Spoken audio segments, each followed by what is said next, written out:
जय श्री ओम नमः सिद्धिभ्य एस सुरासुरमनुसिन्धवन्दिदं दोदगादिकं ममलं प्रणमामि वड्ढमाणं तीर्थं धम्मस्य कातारं शेषे पुण्यतीर्थहरि ससौ सिद्धे विशुद्ध भावे समणे अणाणदंसण चरित तव वीर्यायारे ते सौवे समगम पतेगमेव पतेगम वन्दामि अवट्टन्ते अर्हन्ते मानुषे खेते किच्चारिहन्ताणं सिद्धाणं तरणमो गणहराणम् अज्जावैवगाळं साहूढं चैव सौवेसिं तेसिं विशुद्धदंसं प्राणपहाणासमं समासेज्य ओवसंपयामि सम्मं जत्तोणिवाणसंपत्ति। प्रवचन सार परमागम चरणानी योग चूलिका महाधिकार गाथा 234 पृष्ठ 458। आगम चक्षु साहु इंद्रिय चक्षुणि सर्वभूतानि देवाय ओहि चक्षु सिद्धा पुण्य सवदो चक्षु। कल थोड़ी सी चर्चा इस पर की थी लेकिन बहुत व्यवस्थित नहीं थी। आज इस पर हम व्यवस्थित रूप से चर्चा करेंगे इस गाथा पर। पहली बात, चक्षु शब्द का इसमें प्रयोग किया गया है। चक्षु चक्षु यहां तक तो ठीक है, लेकिन ज्ञान को जानने की प्रक्रिया को चक्षु से क्यों कहा गया?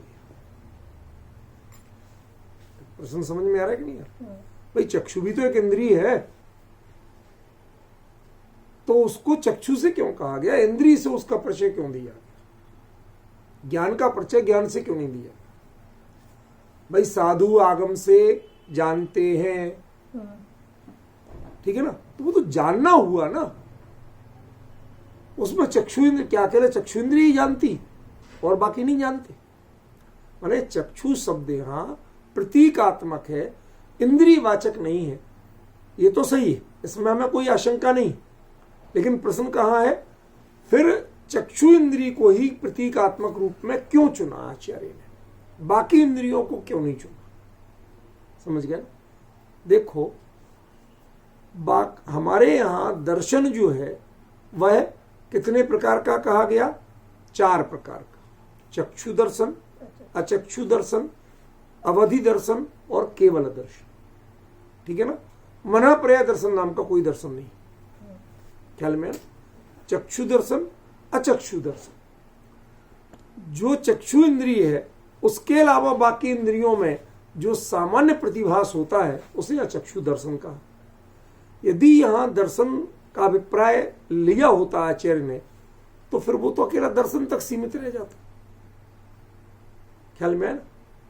वह ज्ञान में नहीं जाता, जबकि यहां प्रकरण किसका है? जानने का, ज्ञान का प्रकरण है। तो आचार्य ने जब यहां पर आगम चक्षु साहू कहा कि साधु आगम चक्षु है, माने आगम से देखने वाले नहीं, आगम की दृष्टि, विजन वो रखते हैं। वो मतलब आगम रूपी आंख रखते हैं, ये नहीं कह रहे हो।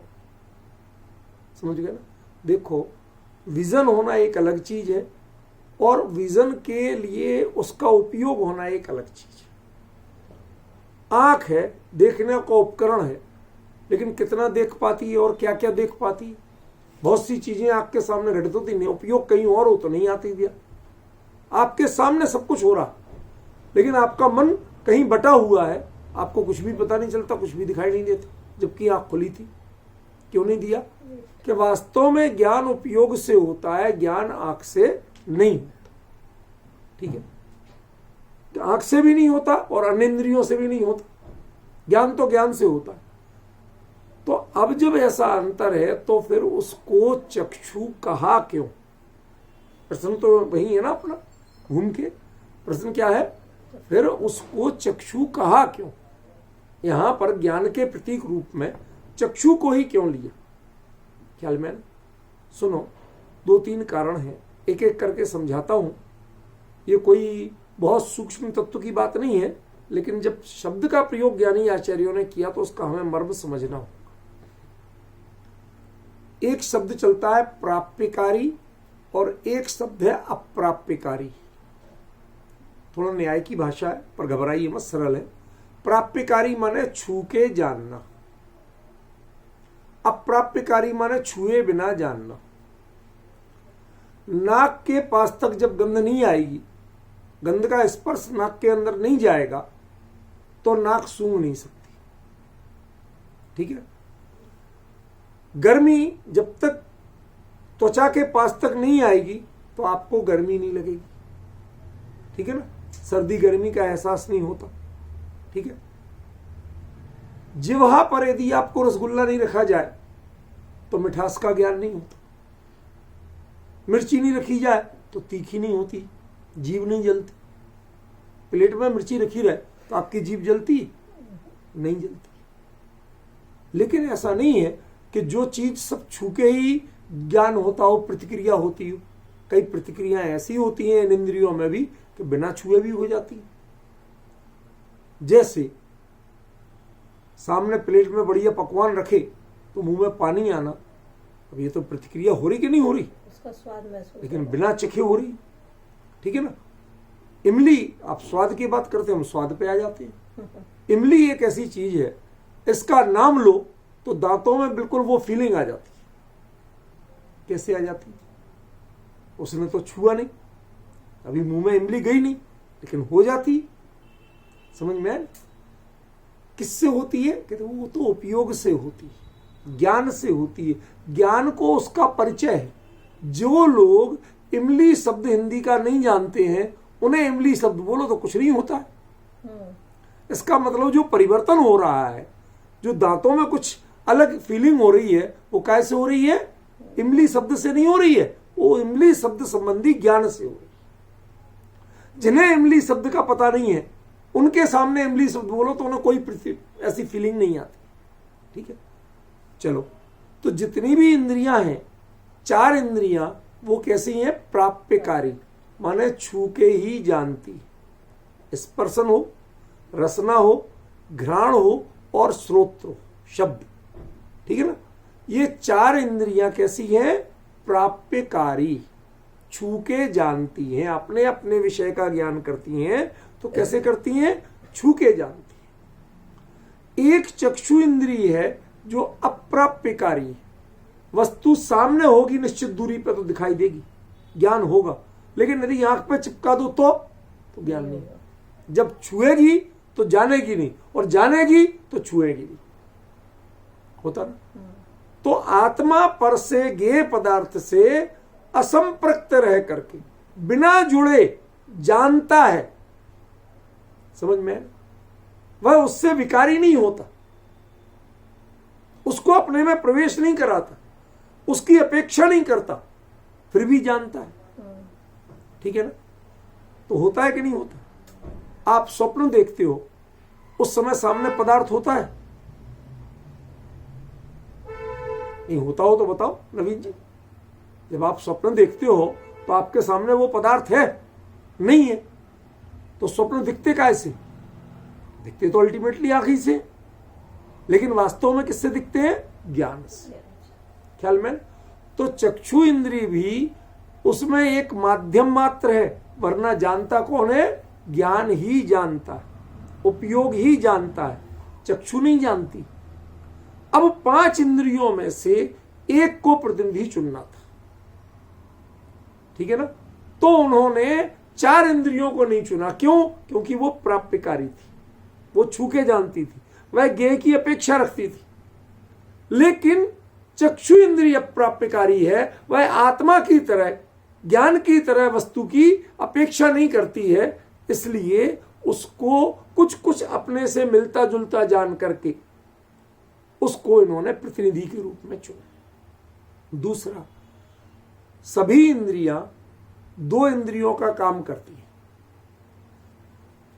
एक स्पर्शन का और एक जो इंद्रिय है उसका। नाक छू के भी पता चलता है, या ठंडा गर्म यदि कोई लगा दे तो जलन होगी कि नहीं होगी, गर्म चीज लगा दे वो उसकी खुशबू ही नहीं जानती, वो ये भी जानती।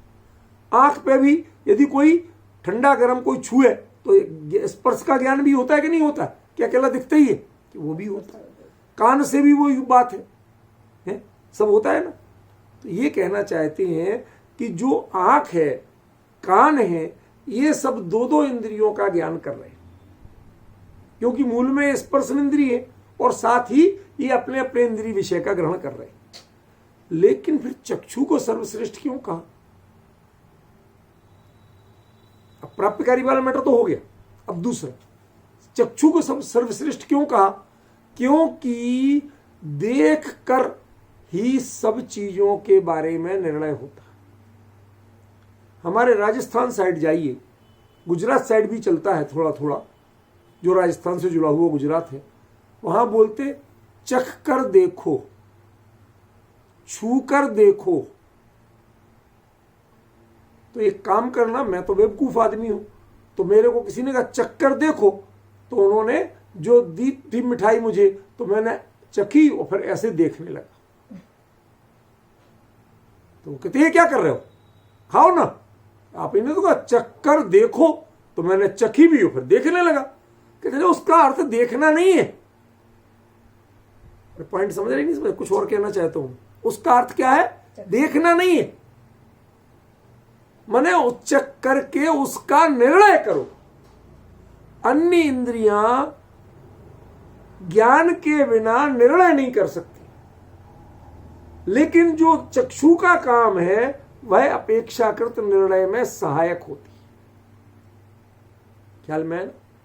इसलिए हर चीज के साथ चक्कर देखो, छू कर देखो, खाकर देखो, पी कर देखो, हर चीज के साथ देखने शब्द का प्रयोग चलता है। ठीक है ना। तीसरा, ये तो एक स्थूल कारण होगा, तीसरा थोड़ा गहरा कारण, वो क्या है? जितना जीव रक्षा का काम चक्षु से होता है उतना अन्य किसी इंद्रिय से नहीं होता। ये सब इंद्रियों के लिए सावधान कर सकती है, लेकिन अन्य इंद्रियां वो सावधानी नहीं कर सकती। धर्म किस पर निर्भर है? खासतौर पर मुनि धर्म जीव दया पर, अहिंसा पर, उस पर निर्भर है। और उसमें सबसे बड़ा रोल किसका है? चक्षु। समझ गए? वो आपकी पूरी धर्म को, उसकी चर्या को निर्दोष बनाने का काम करती है। आप जब तक प्रॉपर देख रहे हैं तो ही आप जीव दया कर पाएंगे। यदि आपको दिखते ही नहीं है तो आप जीव दया कैसे करें? समझ रहे हैं? क्या उठाना, क्या उठाएंगे, क्या रखना, क्या रखेंगे, कहां रखना, कहीं और रखेंगे, सारी गड़बड़ियां होंगी। ख्याल में? इसलिए चक्षु इंद्रिय जो है वह आपके धर्म की चर्या को अपेक्षाकृत निर्दोष बनाने के लिए बड़ी सहायक होती है। ख्याल में? इसलिए भी चक्षु इंद्रिय को एक धर्म क्षेत्र में भी सहायक मान करके उसकी प्रधानता यहां कही। ठीक है ना। अब ये कहते हैं आगम चक्षु साहु, जैसे अर्थ तो वही है, आगम से देखने वाले, आगम से जानने वाले, आगम से निर्णय करने वाले, वही साधु। जो आगम के बिना निर्णय करते हैं वो साधु नहीं। जो ये कहें कि आजकल काल ऐसा है, पंचम काल है, इसमें तो ऐसे ही चलता है, तो ये बताओ पंचम काल में कौन से आगम में लिखा है ऐसा? लिखा कहीं? नवीन जी, कहीं लिखा है क्या? नहीं है। तो आपको क्या उत्तर दिया जाएगा? महाराज, काल चक्षु साधु नहीं कहा कुंद कुंद ने, आगम चक्षु साधु कहा। आगम में जैसा लिखा, जो निर्देश दिया, वैसी ही चर्या करोगे तो साधु कहलाओगे। समझ में है ना? काल के बहाने करोगे तो साधु नहीं कहलाओगे। पॉइंट समझे? किसी भी चीज का निर्णय कैसे करना? आगम के अनुसार। और अब यहां पर एक नई दुविधा उत्पन्न होती है। कल जो अपनी चर्चा की उससे आगे बात कर रहा हूं। वो दुविधा क्या उत्पन्न होती है कि आगम तो अभी बहुत सीमित रह गए, उसमें हर विषय है नहीं। खास तौर पे चरणान योग का विषय तो आगम में है ही नहीं। क्या कहा दिन मुकेश जी? चरणान योग का जो विषय आगम में मिलता है वो किसका है? करणान योग का, चरणान योग का नहीं। और ये चूलिका किसकी चल रही है? चरणान योग की चल रही है। तो यहां पर आगम का अर्थ, यदि हम यह आगम लेंगे जो कुछ लिखा हुआ है, तो आप टोटली फेल हो जाएंगे। क्यों? क्योंकि इस आगम में चरणान योग की कोई बात है ही नहीं। और आपको पहुंचना है चरणान योग की चूलिका पर, टॉप पर। ठीक है ना? क्या करें भैया? तो आगम का अर्थ होगा वही केवली परमात्मा, उनका सानिध्य। इस बात को टोडरमल जी ने बारंबार प्रयोग किया, केवली कया सो प्रमाण। दूसरी बात को प्रमाण नहीं, किसी को भाव नहीं दिया। भाव दिया तो किसको? अकेले केवली के वचन। ख्याल में? और केवली के वचन में सबसे बड़ी पवित्रता क्या है? क्या पवित्रता है? क्योंकि वह वीतरागी पहले हैं, जानते बाद में। नहीं आया समझ में मैंने क्या संकेत किया? नहीं आया। आप लोग जब हाँ कहते ना तो मुझे पक्का विश्वास होता है कि आप चूके। मैं अभी बताऊंगा तो आप कहेंगे हाँ हाँ सही, वास्तव में चूके थे। वीतरागता यह चारित्र का कार्य है, और सर्वज्ञता केवल ज्ञान ये ज्ञान का कार्य है। आपने केवल ज्ञान को आगम कहा। केवल ज्ञान को आगम कहा माने पहले उसे वीतरागी होना चाहिए। आपका ज्ञान वस्तुनिष्ठ अर्थनिष्ठ कब होगा? जब वह वीतरागी हो, किसी भी प्रकार के पूर्वाग्रह से रहित हो। समझ में? वह पूर्वाग्रह से युक्त है तो आप काम नहीं चलेगा। आंख आंख को दूर से जानती है, लप लपाती लपटे सब देखती है, लेकिन जलती नहीं। ऐसे ही जगत के जीवों को राग द्वेष मोह में जलते हुए देखकर भी मुनिराज, उनकी चक्षु, उनका ज्ञान वह आगम की तरह शांत रहता है, वीतराग रहता है। वह उनसे राग द्वेष युक्त होता नहीं। ख्याल में? यह है आगम चक्षु साहू का अर्थ। वीतर केवली तो है ही, लेकिन केवली केवली कब होते हैं? कि जब पहले वीतरागी होते, चरणान योग की चूलिका पर विराजमान होते हैं, तब केवल ज्ञान होता है। चरणान योग की चूलिका पर विराजमान हुए बिना केवल ज्ञान नहीं होता, आगम नहीं बनता। और आगम मुनिराज के चक्षु होते हैं, वह उनसे ही देखते हैं, उनसे ही जानते हैं, अन्य किसी से जानते नहीं। ठीक है? अब देखिए मजे की बात, आगम चक्षु साहू, इसमें चक्षु शब्द पुल्लिंग है। नवीन जी आपकी रुचि रहती है इसलिए थोड़ा बता रहा हूं। चक्षु शब्द क्या है? पुल्लिंग। साहू में जो विभक्ति है वही चक्षु में। ठीक है?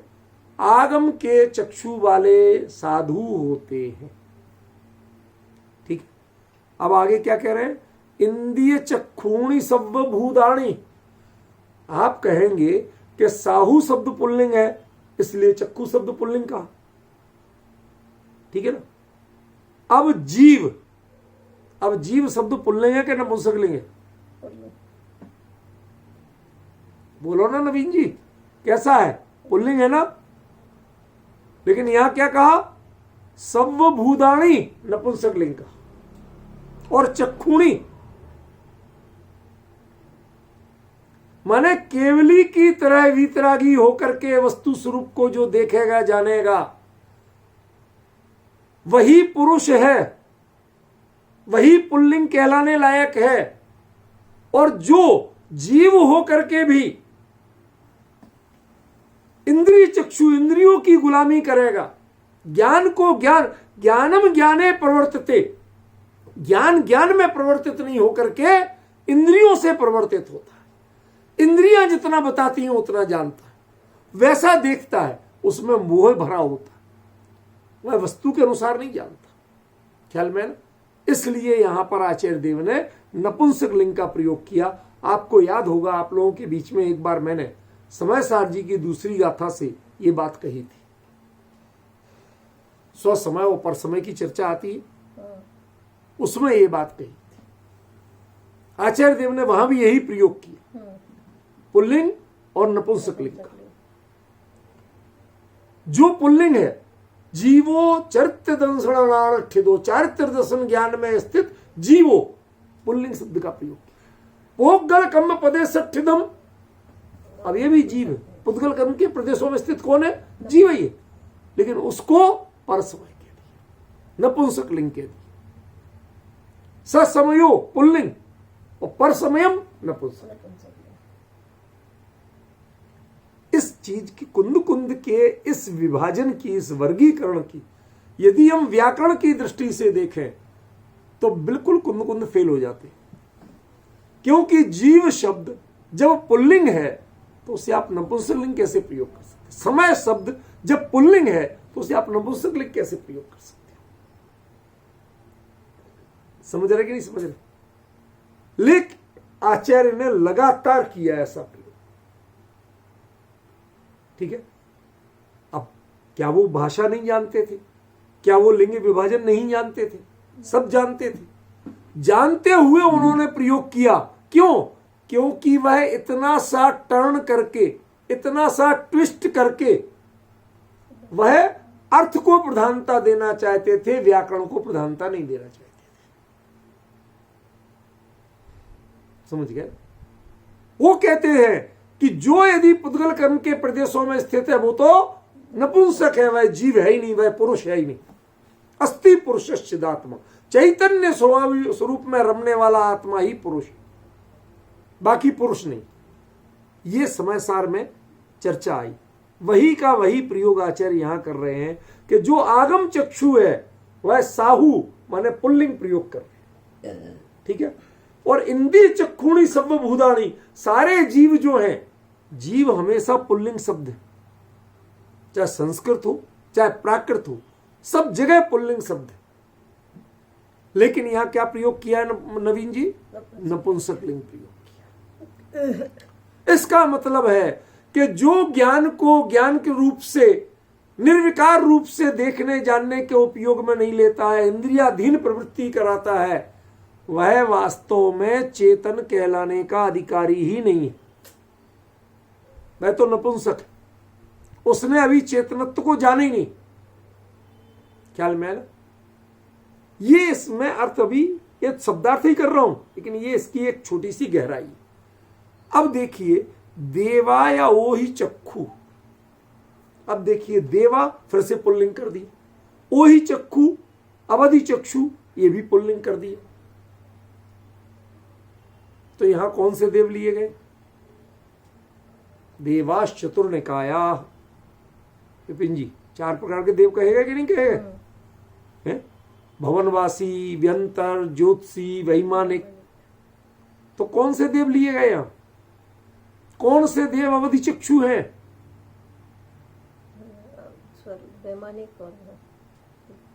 मात्र सम्यक दृष्टि,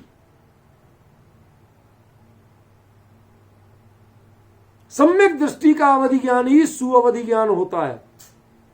मिथ्या दृष्टि का अवधि ज्ञान वो गति निमित्तक होता तो है, भव प्रत्यय उसे को कहते हैं।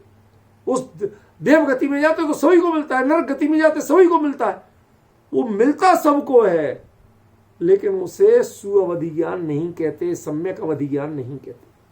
वह अवधि ज्ञान कब कहलाता? बाकी नाम क्या है उसका? विभंग ज्ञान। कुअवधि तो हम लोगों ने डाला है, आचार्यों ने नाम क्या दिया?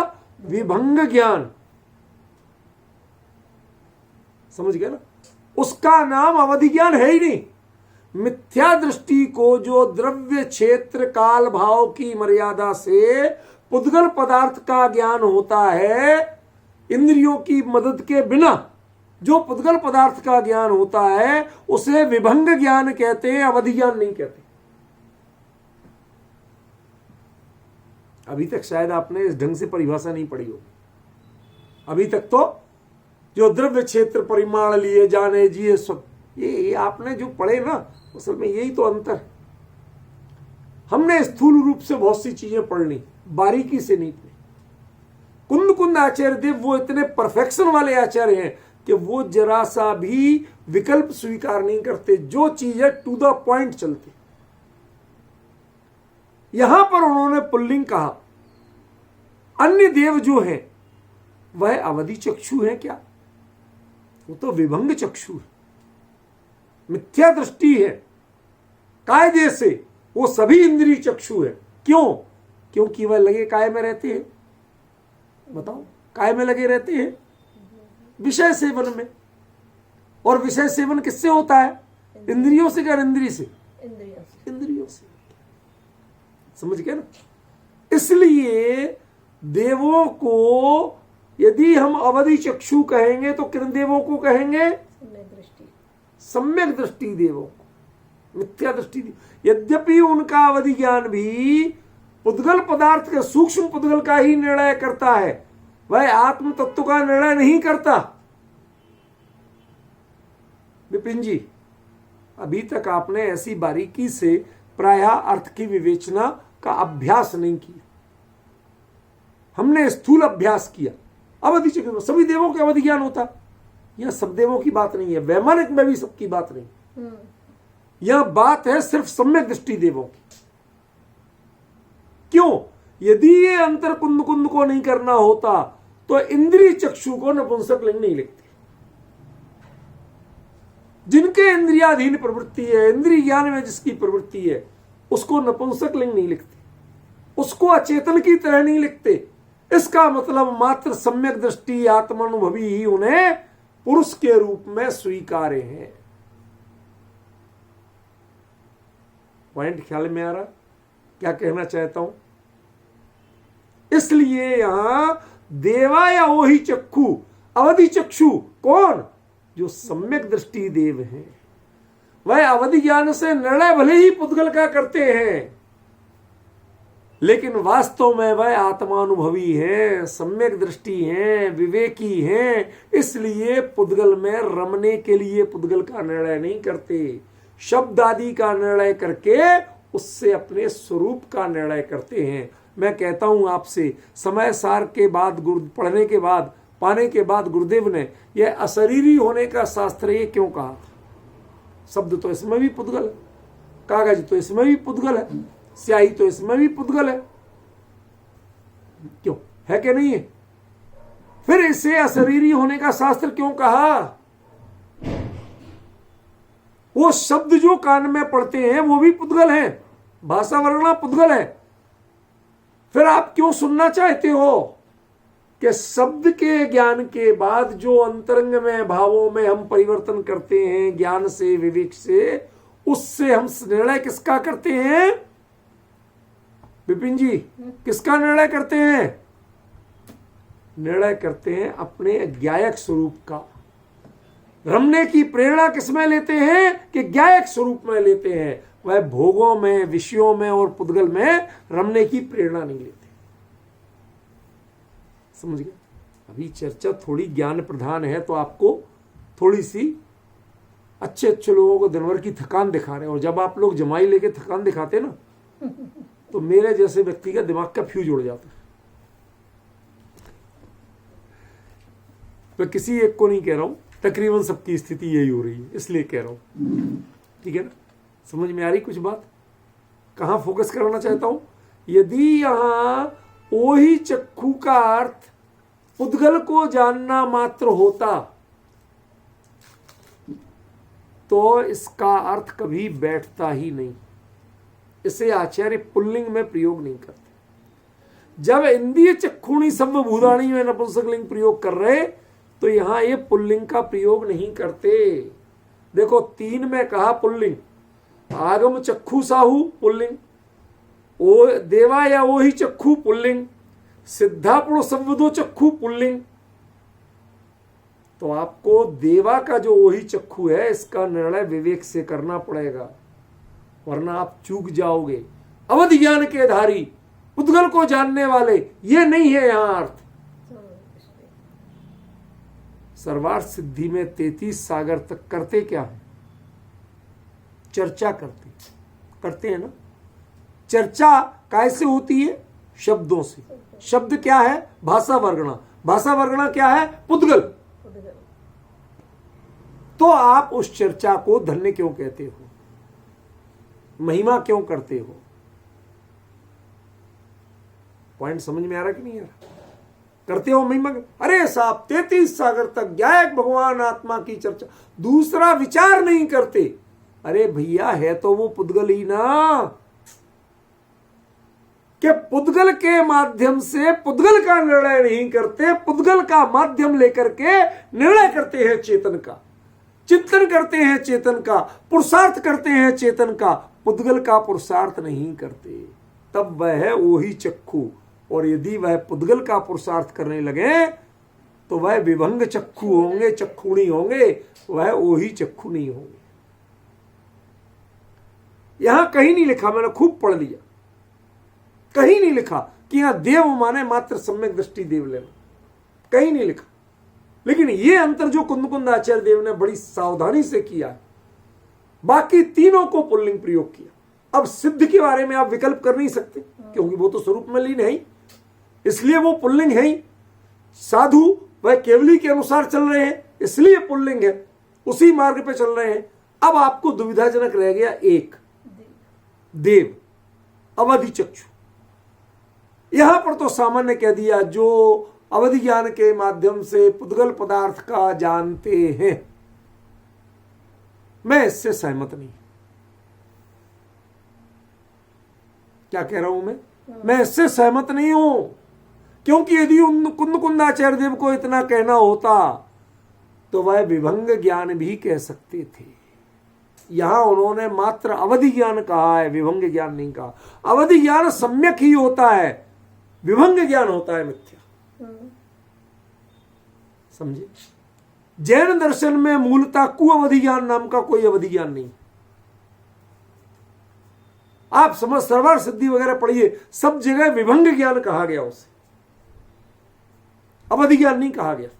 मिथ्या दृष्टि जीव द्रव्य क्षेत्र काल भाव की मर्यादा लेकर जो रूपी पदार्थ को जानता है, इंद्रिय और मन की मदद के बिना, उसको क्या कहा गया? विभंग ज्ञान कहा गया। समझ गए ना?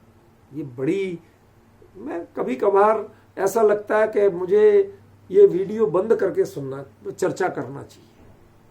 क्यों? मुझे जब जिस चीज में आनंद आना चाहिए और सामने के चेहरों पे आनंद नहीं दिखता तो थकान लगने लगती। किसे सुना रहे आप? क्यों सुना रहे? क्यों कर रहे चर्चा? बात कितनी गहरी आ रही? कुंद का वो रहस्य जो किसी आचार्य ने, किसी टीकाकार और व्याख्याकार ने नहीं बताया, वो लेकिन कुंद ने कहा है। मैंने बताया, मैं ये नहीं कह रहा हूं, कुंद ने स्वयं संकेत किया। नहीं तो जीव के लिए एक जगह नपुंसकलिंग और 3 जगह पुल्लिंग का प्रयोग नहीं करते। भाई अवधि चक्षु वाला भी कौन है? जीव है। सर्वतो चक्षु वाला भी कौन है? ये जीव है। आगम चक्षु वाला कौन है? जीव है। और इंद्रिय चक्षु वाला भी जीव ही है, लेकिन उसे नपुंसकलिंग कह रहे आप और 3 को पुल्लिंग कह रहे। इसका मतलब है कि जो अमृतचंद्राचार्य देव ने पुरुषार्थ सिद्धि उपाय में अस्ति पुरुषश्चिदात्मा, अपने चैतन्य गुणों में विलास करने वाले, जिसका उपयोग अपने चैतन्य गुणों में विलास करता है, उसका नाम ही पुरुष है, अन्य को पुरुष माना नहीं गया। नवीन जी भाई साहब, ख्याल में आ रहा है कुछ? वो है स्वरूप, और उसका संकेत आचार्य ने यहां किया है कि इंद्रिय चक्षुणी, ये कह के भैया उसे आत्मा ही का पता नहीं है। आत्मा होते हुए आत्मा का पता नहीं, अपने स्वरूप का ही पता नहीं है।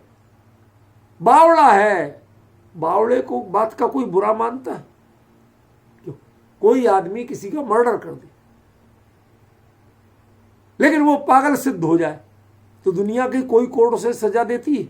नहीं देती। इसको अपने ही होश नहीं है, उसका क्या अपराध माना जाए और क्या निरपराध माना जाए। समझ गए? वो कोई भला काम करे तो कोई उसकी तारीफ नहीं करता, और वो कितनी अपराध कर दे तो उसको, भैया ये तो पागल है, इसका दिमाग ठिकाने पे नहीं है। ऐसे जिसका उपयोग अपने स्वरूप के ठिकाने पे नहीं है, उसको आचार्य देव कहते हैं ये तो चेतन ही नहीं है, ये तो जड़ है। एक गाथा में 3 को पुल्लिंग और शब्द वही चक्षु, आगम चक्षु, ओही चक्षु और संवदो चक्षु, 3 जगह पुल्लिंग और इंद्रिय चक्षुणी ये नपुंसक। मैंने इतना बड़ा अंतर आचार्य ने करके दिखाया और उसका व्याख्यान किसी ने नहीं किया कि आप ऐसा क्यों प्रयोग कर रहे हो भगवान। इनको भी चक्षु कह देते, इंद्रिय चक्षु, क्या जरूरत थी चक्षुणी कहने की। पॉइंट समझ में आ रहा कि नहीं आ रहा? सब आत्मा का विशेषण बना रहे। ये चक्षु का अर्थ माने चक्षु वाला आत्मा, तो नपुंसक लिंग कैसे हो जाएगा? समझ में आ रहा? और यदि ये लेंगे तो पहले और तीसरे में तो सही लग जाएगा, क्योंकि आगम चक्षु साधु भी आत्मनिष्ठ है, सिद्ध भी आत्मनिष्ठ है, लेकिन प्रश्न किस पे उठेगा? ओही चक्षु पे। ओही चक्षु जो कहा, इसे पुल्लिंग कैसे कहा आपने? इसका मतलब है यह मात्र सम्यक दृष्टि देवों की बात है, मिथ्या दृष्टि देवों की बात नहीं है। कुंद कुंद के विजन में बड़ा क्लियर कॉन्सेप्ट है, जिसे अपने स्वरूप का बोध नहीं है उसे चेतन कहलाने का अधिकार नहीं। बाबूजी लिखते हैं, तुम्हें धरा पर यदि जड़ता से प्यार है तो चेतन बनने का क्या अधिकार तुम्हें है। सुनिए कभी विपिन जी बाबूजी की पंक्तियां, कविता नहीं सुनी? सुनोगे कुछ दिनों बाद, आप बहुत सुनोगे, कुछ दिनों बाद अकेले बाबूजी को ही सुनोगे, बहुत चीजें बताऊंगा। तुम्हें धरा पर यदि जड़ता से प्यार है तो चेतन बनने का क्या अधिकार तुम्हें। इन शब्दों की एक एक मात्रा की गहराई समझ में आ रही? हो चेतन पर तुम्हें प्यार किससे है? जड़ता से, तो तुम चेतन कहलाने के अधिकारी नहीं हो। ये प्रेरणा, ये संकेत, ये करंट जो आ रहा है कहां से आ रहा है? ये कुंद कुंद से आ रहा है। कुंद कुंद इस चीज का प्रयोग करते थे। पोगल कम्ब पदे सठिदम तचम चतम जाड़ पर समयम, वहां यही प्रयोग किया। यहां इंद्री चक्षुणी सब भूदाणी, यहां यही प्रयोग किया। इसका मर्म नहीं पहचान पा रहे लोग कि कुंद कुंद कितने सावधान होकर प्रयोग कर रहे हैं, क्या कह रहे हैं, किसी ने गौर ही नहीं किया। इस पर तो रीझ गए आगम चक्षु साधु। देव कौन है? सारे देव अवधि चक्षु जी नहीं, सारे देव अवधि चक्षु नहीं होते हैं। मात्र सम्यक दृष्टि सम्यक ज्ञानी देव ही अवधि चक्षु होते हैं, बाकी तो विभंग चक्षु नहीं होते हैं। विभंग चक्षुणी सव्य देवाणी ये कहा जाएगा, लेकिन देवा सम्यक दृष्टि देव, आत्मानुभवी देव, वही ओही चक्षु। उनका अवधि ज्ञान जानता तो पुद्गल को है, लेकिन उससे दिशा वह अपने स्वरूप की लेता है, पुद्गल की नहीं लेता। वह उससे स्वाद पुद्गल का नहीं लेता। आप गायक की चर्चा सुनते हो, अंदर में डुबकी लगा लोगे तो स्वाद किसका आएगा? शब्द का के भाव का? समझ में आ रहा है विपिन जी? मतलब कुंद कुंद के शब्दों से यदि ये गहराइयां नहीं निकली तो भाई साहब फिर तो व्याख्या ही है। जब कुंद कुंद साफ साफ इशारे कर रहे हैं, इतनी सावधानी से प्रयोग कर रहे हैं, और वो प्रयोग आपको पचता नहीं, आप जानने की कोशिश नहीं करते, पहचानने की कोशिश नहीं करते, भगवान आपने ऐसा क्यों किया वहां उपयोग नहीं लगाते।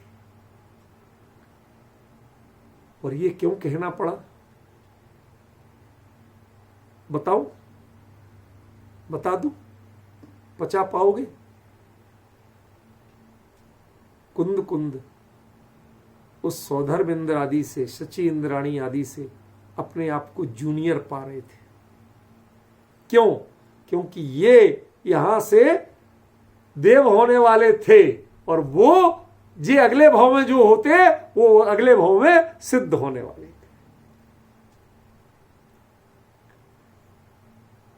इसलिए देवा पुल्लिंग करके वही चक्कू, यद्यपि अवधि ज्ञान वह पुद्गल, सारी व्याख्याओं में अरे पुद्गल को जानता, अरे तुम समझ नहीं पा रहे, आचार्य ने उनका बहुमान किया है। देव आया वही चक्कू, यही अकेला क्यों होगा? मन पर ज्ञान वालों की बात क्यों नहीं कर दी? आप जरा समझने की कोशिश करिए, ज्ञान तो मन पर ज्ञान भी होता है कि नहीं होता? और वह तो सम्यक दृष्टि को ही होता है, मिथ्या दृष्टि के मन पर ज्ञान होता नहीं। फिर उसकी चर्चा क्यों नहीं की? क्यों? क्योंकि देवा के वही चक्षु तो नारकी भी होते कि नहीं होते? होते। उनकी चर्चा क्यों नहीं की? क्योंकि वहां सम्यक दर्शन की प्रधानता नहीं है। आपको पता है वैमानिक स्वर्ग में, आपको वैमानिक स्वर्ग में जन्म लेना है तो एक तत्वार्थ सूत्र में बड़ा कारण दिया है, सम्यक त्वम च, सम्यक दर्शन वैमानिक स्वर्ग के आयुबंध का कारण है। सम्यक दर्शन को आयुबंध का कारण का, यदि आपने नहीं पढ़ा हो तो विचार करिए, समझ में आ रहा कि नहीं आ रहा? तो वो सम्यक दर्शन, उसका लिंक है सीधा, वह देवगति का कारण है, वह अन्य किसी का कारण नहीं है। चार गतियों में किसी गति का कारण नहीं, समझ गए? लेकिन सम्यक दर्शन को वैमानिक देवों का कारण कहा। इसका मतलब है कि देवा या वही चक्षु जो आचार्य देव कह रहे हैं, उसके पीछे उनका विजन कुछ और है। वह मन पर ज्ञान की बात नहीं कर रहे, मणपज्य चक्षु भी कह सकते थे, उसको उड़ा दिया, साइड कर दिया। लग रही आपको कमी, डिफरेंस लग रहा है विपिन जी की? नहीं लग रहा? क्या मन पर ज्ञान को बिल्कुल ही उड़ा दिया? अरे मन पर ज्ञान के धारी भी तो जीव होते हैं और वो तो गारंटी है सम्यक दृष्टि होते हैं। मुद्दा मन पर ज्ञान है ही नहीं। मना पर ज्ञान लेके करोगे क्या? भले ही गणधर देव चार ज्ञान के धारी होते, मेरा पॉइंट समझ में आ रहा है कि नहीं आ रहा? चार ज्ञान के धारी गणधर देव होते हैं। तीर्थंकर परमात्मा दीक्षा लेते हैं, दीक्षा लेते ही चार ज्ञान के धारी हो जाते हैं। दीक्षा लेते ही, पंचमुष्टि केसलौंच करते ही चार ज्ञान के धारी हो जाते हैं। बड़ी महिमा की जाती है मन पर ज्ञान की, और यहां किसी भाव में नहीं पूछ रहे उस मन पर ज्ञान को, कहते करेंगे क्या उसका? दुनिया में बड़ा कीमती माना जाता है, हम करेंगे क्या उसका? क्या? एक व्यक्ति को खूब भूख लगी थी, मेरे पास एक मुट्ठी हीरे है, बड़े कीमती है साहब। क्यों विपिन जी? दूसरा कहता मेरे पास तो अकेले चने हैं भाई, एक मुट्ठी भर, काम क्या आएगा? ऐसी अवधि ज्ञान जो है वह कम से कम देवगति में जाके तीर्थंकरों के समोषण, ये लिंक जोड़ रहे हैं आचार्य देव इनडायरेक्टली। कितना सौभाग्य उसका, 24 घंटे भगवान के समोषण आदि व्यवस्था में तल्लीन रहता है, ऐसा सानिध्य पाता है कि अवृत्ति होते हुए भी गारंटी से अगले भाव में महावृत्ति होकर मोक्ष ला जाता है, अनिवार्य रूप से। इसलिए देवगति की और सब जगह बहुत निंदा की गई है, बहुत भला बुरा कहा गया है, लेकिन यहां आचार्य देव यदि उसको स्पेशल एक रिगार्ड दे रहे हैं तो उसका मतलब कुछ है, वो पहचानना सीखो।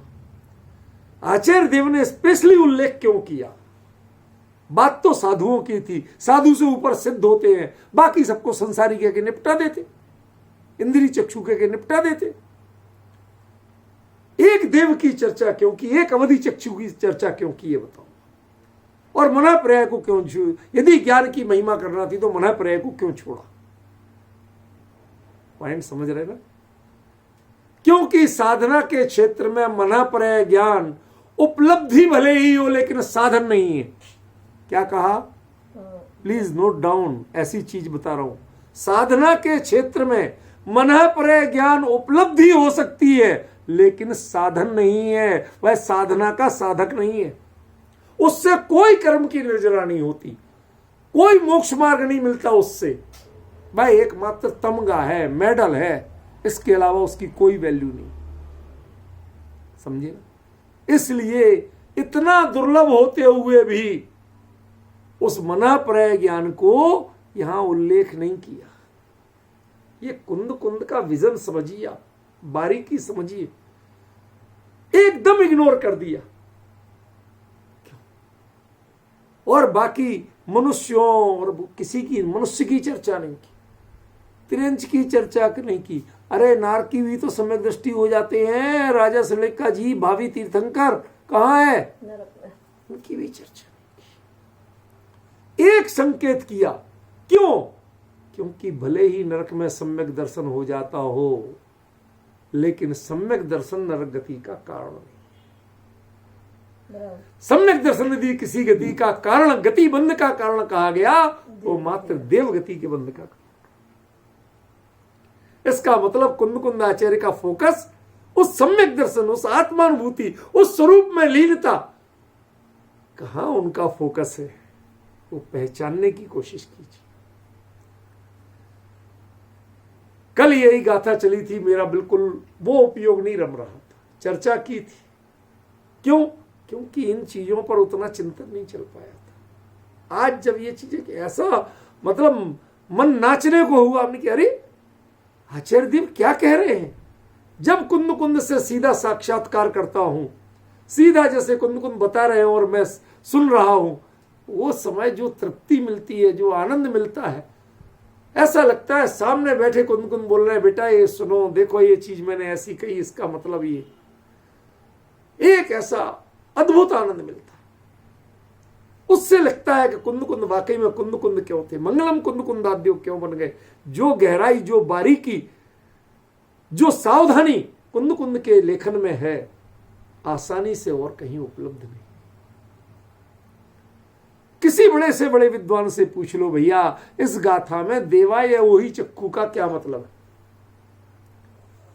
जब चरणान युग की चूलिका का वर्णन कर रहे हैं आप, उसमें आगम चक्खू साहू को समझ में आ जाएगा, सिद्धा शब्दो चक्खू को उससे ऊपर की मंजिल है, समझ में आ जाएगी। और संसारी वो इंद्रिय चक्षु है, वो तो नेगेटिव है, तो वो नेगेटिव में समझ में आ जाएगा। देवा वही चक्खू क्यों कहा, ये तो बताओ। ये ना पॉजिटिव में ना नेगेटिव में। साधुओं से बड़े देव नहीं है, नहीं है ना, तो कुंद कुंद देवों का स्मरण क्यों कर रहे हैं। This is the next destination of कुंद कुंद। पॉइंट समझ में आ रहा? Is the next destination of कुंद कुंद। वहां रहकर भी शब्दों के माध्यम से, वाणी के माध्यम से वही तत्व का, गायक का सूक्ष्म चिंतन, वैराग्य का सूक्ष्म चिंतन चलता रहेगा। ऐसा पकाएंगे अपने भावों को, इतना परिपक्व बनाएंगे कि आएंगे यहां 8 साल की उम्र में पुनः दीक्षा लेके साधना करके मोक्ष ले जाएंगे। कोई संसार के प्रपंच में पड़ने वाले। ये संकेत है, इन संकेतों को पकड़ सको तो बहुत अच्छा है, और नहीं पकड़ सको तो फिर तो शब्द है और शब्द की व्याख्या करते रहो। ज्ञानी के हृदय में बैठ के देखो तो ज्ञानी के शब्दों की व्याख्या होगी। कोश ग्रंथों को रख के पंडित बन के देखोगे तो ज्ञानियों की व्याख्या नहीं होगी, शब्द की व्याख्या हो जाएगी। ज्ञानी का हृदय नहीं खुल पाएगा। आप ज्ञानी का अभिप्राय समझने की कोशिश कीजिए, उनका हृदय समझने की कोशिश कीजिए, उनका मनोगत क्या है, एक बात कहने के पीछे अभिप्राय क्या है, वो समझने की कोशिश कीजिए। अन्यथा यहां देवा है वही चक्षु कहने का कोई सेंस नहीं। अरे मना, जो मति श्रुत ज्ञान है वो तो आत्मा को जान सकता है, अवधि ज्ञान तो आत्मा को जान ही नहीं सकता। कि जान सकता है? रूपिष्वधे तदनंत भागे मना प्रयश्य। तो अवधि ज्ञान, मना प्रय ज्ञान तो चर्चा करने लायक नहीं है। क्यों? क्योंकि अकेले रूपी पदार्थ को जानते। पॉइंट समझ में आ रहा? कितना अंतर पड़ रहा है। आचार्य कहां बारीकी सा ट्विस्ट देते हैं, उसको यदि पकड़ जाओ तो आपको लगता है, तब कुंद कुंद का विराट व्यक्तित्व तो नजर आता है कि हाँ, कुंद कुंद कुंद कुंद क्यों थे, क्यों सारी परंपरा एक से एक धुरंधर आचार्य हुए। समंत भद्र, उमा स्वामी, विद्यानंद स्वामी, अकलंक देव, एक से एक धुरंधर आचार्य हुए, लेकिन सब एक सीधे सच्चे कुंद कुंद के आगे नतमस्तक रहे, मंगलम कुंद कुंदाद्यो कहते रहे। उनके आगे किसी को अपना नाम लेने की हिम्मत नहीं हुई। प्रतिमा परमात्मा बनी तो कुंद कुंद के अन्वय और आमनाय के कारण बनी, उसमें भी कुंद कुंद, हर जगह कुंद कुंद की इतनी प्रधानता क्यों हुई? कभी उसको पहचानने की कोशिश की? जिन्होंने आगम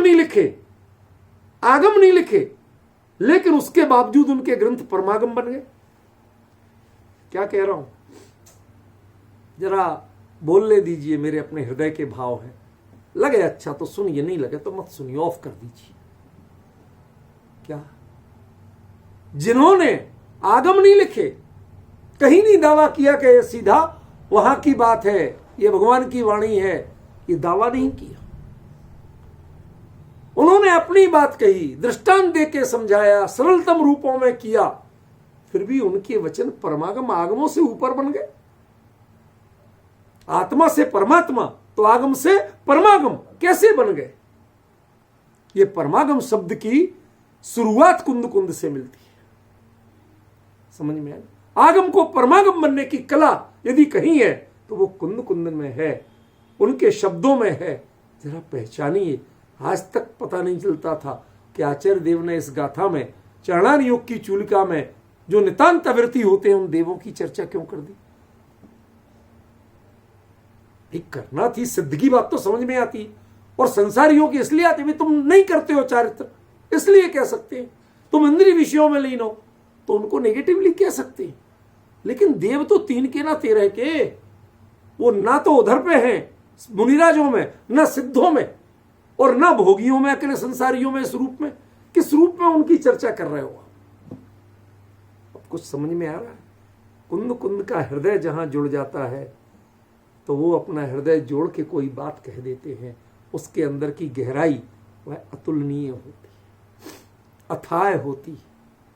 क्या समुद्र की थाय पाना आसान है, लेकिन हृदय की थाय पाना बहुत कठिन है। ज्ञानियों के वचन की थाय पाना बहुत कठिन है। जितना उतरोगे, उतरते जाओ, अंत तो मिलेगा नहीं, लेकिन गहराई का आनंद जरूर मिलेगा। समझ में? ये मैं ये नहीं कह रहा हूं कि जो अपन ने चर्चा कर दी ये अंत है, ये अंत नहीं, लेकिन हमने उससे नीचे गोता लगाने की कोशिश जरूर की है, गहरे उतरने की कोशिश जरूर की है, विचारने की कोशिश जरूर की है कि भगवान आपने ये शब्द प्रयोग क्यों किया। आपको लग रहा होगा आगम चक्षु साहू की व्याख्या उतनी नहीं की, सिद्धा शब्दो चक्षु की व्याख्या उतनी नहीं की, ये देवों पे इतना जोर क्यों दे रहे? मैं नहीं दे रहा हूं, जहां उनका प्रकरण नहीं है वहां उनकी चर्चा कुंद कुंद आचार्य देव करके खुद जोर दे रहे।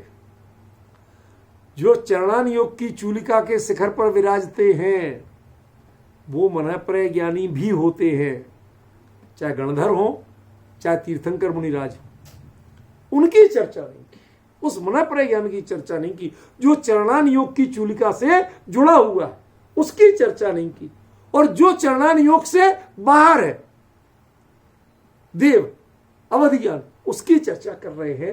इसका मतलब कुछ है। जो अकेले सम्यक दृष्टियों को होता है ऐसे मनःप्रय ज्ञान की चर्चा नहीं की, लेकिन जिसमें भेद संभव है उस अवधि ज्ञान की चर्चा कर रहे, उन देवों की चर्चा कर रहे, कायदे से जो पिच्छी कमंडल लेने के अधिकारी नहीं है, जो पिच्छी कमंडल लेने के लिए हाथ जोड़ के चरण वंदना करने के अधिकारी है। अंतर समझ रहे? वो पात्रता जिनमें नहीं है संयम की, उनकी चर्चा संयम के अधिकार में, उनकी चर्चा चरणान योग की चूलिका में, और वो भी कुंद कुंद जैसे महान समर्थ आचार्य द्वारा। क्या मर्म है इसका? क्यों हमने बिल्कुल ही इग्नोर कर दिया था, समझने की कोशिश नहीं की कि आचार्य क्या संकेत करना चाहते। इस संसार में आपका उपयोग भले ही परमे रमे, ध्यान देना, अब पुनः उस मूल विषय पे आ रहा हूं जो परिहार विशुद्धि से नीचे वाला, लौट के आए ना, वहीं आ रहा हूं। इस संसार में आपका उपयोग भले ही परमे रमे, रमे माने रमने का नहीं, जाने, लेकिन उससे जानने के बाद भी, पुद्गल में जाने के बाद भी उसका मर्म अपने स्वरूप में घटित होना चाहिए, उसका रिजल्ट अपने स्वरूप में घटित होना चाहिए, उसका रिजल्ट पुद्गल में घटित नहीं होना चाहिए। ख्याल में तब जानना कि देवा ही वो ही चक्षु,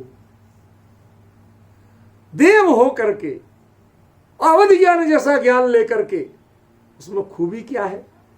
क्योंकि वो कैसा भी है लेकिन वो प्रत्यक्ष है, आत्ममात्र सापेक्ष है, उसमें इंद्रिय और मन की अपेक्षा नहीं, निमित्तों की अपेक्षा नहीं है, साधनों की अपेक्षा नहीं है।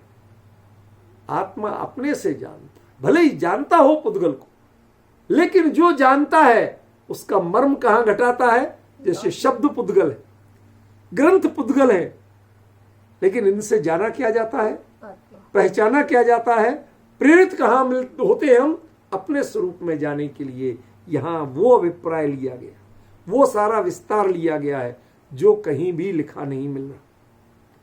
किसी ने उसकी चर्चा नहीं की कि यहां देवा वो ही चक्षु क्यों कह दिया। कायदे से कहना था तो तीन ही कहना थे, एक नेगेटिव में, दो पॉजिटिव में। आगम चक्षु साहू ये बेस है, सिद्धा सबदो चक्षु ये लक्ष्य है, और इंद्री चक्षुणी सब भूदाणी ये नेगेटिव। देवा वही चक्षु का कोई यहां चांस नहीं था। कल मैं बड़ा चर्चा तो छेड़ दी, लेकिन मैं सोचता रहा है क्या चक्कर, कुंद कुंद आचार्य देव ये देवों की चर्चा, अवधि ज्ञान की चर्चा क्यों कर रहे? कारण समझ में नहीं आ रहा था। आज जब बैठा, थोड़ी 5 मिनट ही विचार कर पाया, वो तो एक क्षण में जैसे कौंध जाती बात, बस उसके बाद तो मैं तृप्त हो गया। मैंने कहा चलो ये घंटा तो गया, हमने की बाकी बात तो अगले घंटे में चलेगी, 1 घंटे में तो खाली देवा या वही चक्षु ही चलेगा और कुछ चलने वाला नहीं। समझिए, ऐसा आप आनंद लेना सीखिए ज्ञानियों के वचनों में। जिन वचसी रमनते, आप रमना सीखिए, सुनना मत सीखिए।